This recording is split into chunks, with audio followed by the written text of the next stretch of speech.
Meus queridos irmãos, minhas queridas irmãs, a paz do Altíssimo esteja contigo e com a tua família. Na continuação dos vídeos da nossa irmã Celestial, das profecias que o nosso Pai Celestial tem dado a ela, desta vez estou na série de UFOs and alienígenas. Um aviso, 1 de junho de 2021. Devo agradecer a todas as pessoas que estão se inscrevendo nos meus canais e tem aqui, claro, mais uma profecia que o nosso Pai Celestial deu a ela para o seu povo, para que a gente possa estar preparados para quando estes seres forem introduzidos, apresentados, digamos assim, à humanidade. Vou orar ao Altíssimo. Meu querido Pai Celestial, nós sabemos que dias muito difíceis vão vir. Ajuda-nos a estar preparados, a não cair no engano, no erro. Nós sabemos que estes seres vêm com muita capacidade, vão fazer grandes sinais e milagres e, infelizmente, muitos caem nesta armadilha. Senhor, ajuda-nos a estar preparados, como a tua palavra diz, se fosse possível, enganariam até os eleitos, pois que a gente não seja enganado. Em nome de Yahushua e Yeshua HaMashiach, abençoa todas as pessoas que estão a ver este vídeo, Senhor. Amém. Como sempre, ela começa com um versículo das Sagradas Escrituras, e ela desta vez começa com, ou seja, ela diz assim: a Bíblia conta como os Gálatas, que foram abençoados com o ministério de Paulo, se tornaram tolos, homens que receberam o Evangelho de Jesus com alegria, como os de Marcos 4, 16 e 17. Mas depois o deixaram de lado por engano. Primeiro eles começaram bem, mas depois deixaram o Evangelho de lado. Eles ouviram falar da vida eterna, do perdão dos pecados, ouviram falar da graça e sim receberam a verdade com alegria inicialmente. Mais tarde eles se semearam com loucura, o joio caiu entre o seu trigo e fez eles tolos. No final, Paulo voltou para encontrar a sua igreja próspera, seguindo algum outro padrão que não aquele com o qual ele os deixou para construir e como isso deve ter sido e como isso deve ter doído. É sempre doloroso quando você trabalha tanto para aumentar e ainda assim as videiras crescem selvagens. Não um homem para medir palavras, ele os chamou de tolos. E eles eram, pois um tolo é aquele que ouve de um presente gratuito e depois pergunta pelo preço. Um tolo é aquele que recebe uma verdade duradoura que é simples de andar, mas ao longo do caminho começa a criar outras explicações para a sua condição. Ele cultiva pontos de vista que destroem a premissa original com a qual ele começou. É a tragédia da nossa geração que está repleta de tolos. E digo isto sem arrependimento. Eu disse isso muitas vezes antes de começar este trabalho e nada em meus anos de vida jamais me desautorizou desta observação. Os tolos perderão o caminho estreito precisamente porque se destina a eliminá-los e expô-los. O caminho estreito é uma prova mais perigosa do que os homens de Gideão batendo água para ver quem vai para casa. O caminho estreito é como Deus separa a verdade da mentira, o orgulho do humilde, o sábio do tolo. E é onde devemos eliminar o erro e nos arrepender. Hoje em dia a separação acontece principalmente no âmbito das ideias, ou seja, aquilo em que todo o homem acredita. Não é surpreendente que a batalha para entrar no céu sempre tenha estado na mente em primeiro lugar. Afinal, se um homem não pode crer em Cristo como Senhor, ele nunca vai confessar com a boca e será salvo, como diz em Romanos 10, 8 a 13. Não é que Deus nos tenha preparado para falhar.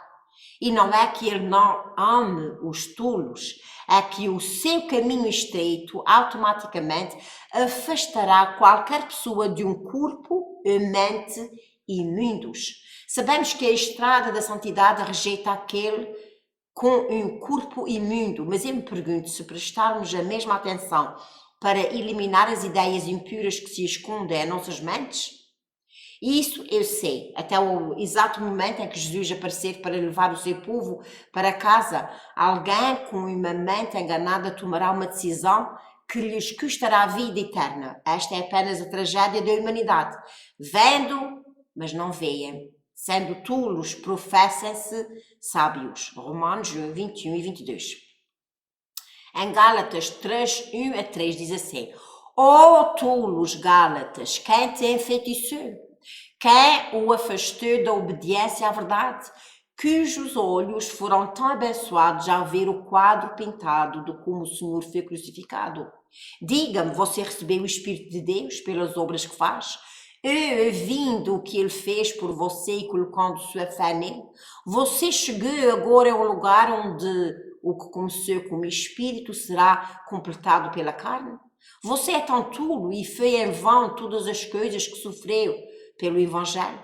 Paulo tinha todos os motivos para ficar chateado.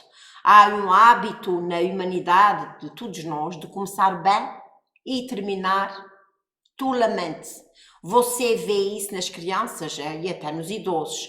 E uma tarefa dada e explicada corre o risco de não ser concluída de modo com as especificações, a menos que a pessoa que dê a tarefa passe rotineiramente, fique de olho nela, certificando-se de que o plano está sendo seguido para o resultado final sair certo. No caso da nossa salvação, a tarefa é a santificação diária e o conhecimento mais profundo de Cristo. O supervisor é o Espírito Santo que trabalha arduamente para que sempre mantenha o caminho estreito. No entanto, pelas escolhas que fazemos, o que escolhemos seguir e ouvir, podemos facilmente nos separar do Espírito Santo e acabar nos braços da mentira, caminhando totalmente neles e abrigando-se nas áreas mais cruciais de nossa chamada fé. A mentira é prejudicial, são fermento. Eles embotam a mente e fazem com que o trabalho da imagem do Senhor Jesus Cristo não surta efeito em nós. Você nunca pode se parecer com Jesus se for enganado. O engano é o alimento de Satanás e você só vai acabar se parecendo com ele, portanto com Satanás. Cuidado com isso. Cuidado ao pensar que o seu rosto brilha como luz, quando na verdade está embotado em trevas. Cuidado com ideias que negam o próprio facto de quem você é aos olhos de Deus. Estamos entrando na estação em que Deus rejeitará tudo o que não se parece com ele. E se você ainda está confuso sobre os princípios básicos de como Deus é e o que somos e o que está reservado para o corpo de Cristo, então eu aconselho você a voltar à Bíblia e a pedir ao Espírito Santo para ensiná-lo do zero, sem filtros. Jesus não morreu para você se chamar nada além de um homem. Ele morreu pelos homens e pelos pecados dos homens. Esse é o coração do Evangelho. Não somos anjos. Nossa necessidade diária de arrependimento deve ser o primeiro e o mais óbvio sinal disso. Não há anjos aqui embaixo, exceto os que estão sendo punidos em vários locais da Terra. Há também outros seres escondidos em corpos humanos. Aqui é que começa o ponto principal deste vídeo. Há também outros seres escondidos em corpos humanos, esperando o dia da sua revelação perversa para toda a Terra, mas não fazemos parte deles. Não somos fadas, não somos trolls, não somos nefalims, não somos semente estrela, mestres ascendidos ou qualquer coisa mais do que poeira animada que precisa de comida, luz solar e idas regulares ao banheiro para funcionar corretamente. Somos fracos e totalmente dependentes do sopro de Deus para nos manter vivos em todos os aspectos. Esta é a majestade da humanidade. Que nessa condição, nascidos cegos e dependentes, ao contrário dos anjos que não têm pais, mas foram criados como árvores ou pedras, mesmo que sejamos propositadamente enfraquecidos, ainda somos os vasos escolhidos do Senhor. Ele escolheu não residir em anjos, mas depositar o seu espírito no homem.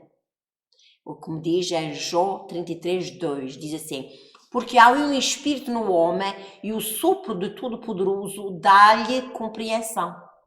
Deus não reserva assentos à sua mesa para receber anjos na sua casa. Os anjos são servos que esperam em Deus e em seu povo. Então, se você quiser ser um deles, você terá que se levantar do cobiçado assento, ser um cordeiro com Cristo e ficar com o resto deles em serviço eterno, pois os anjos de Deus não herdam nada.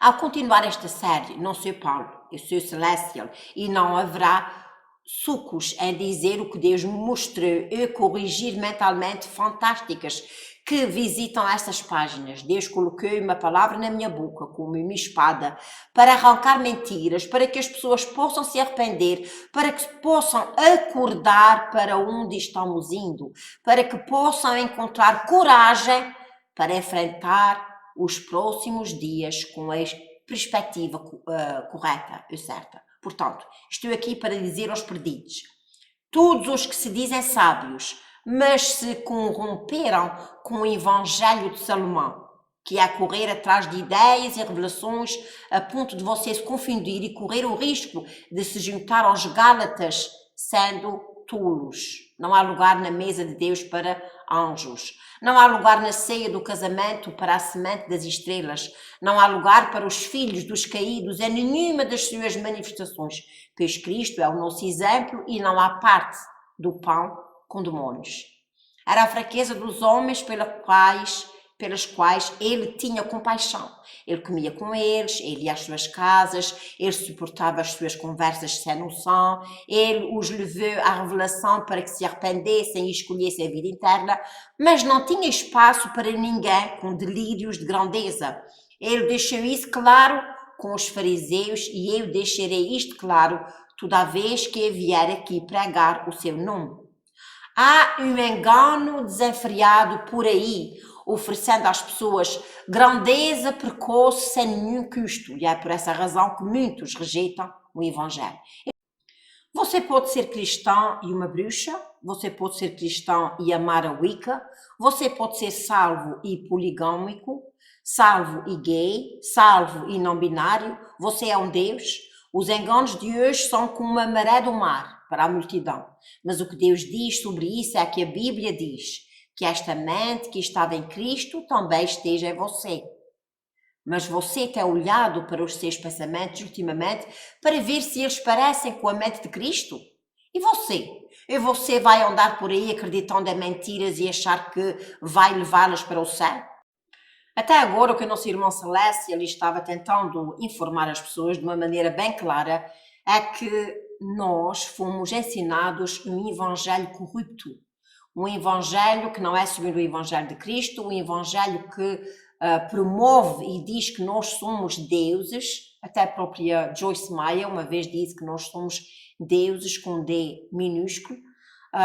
Nós não somos Deus, meus irmãos. Deus é um ser que é digno de adoração.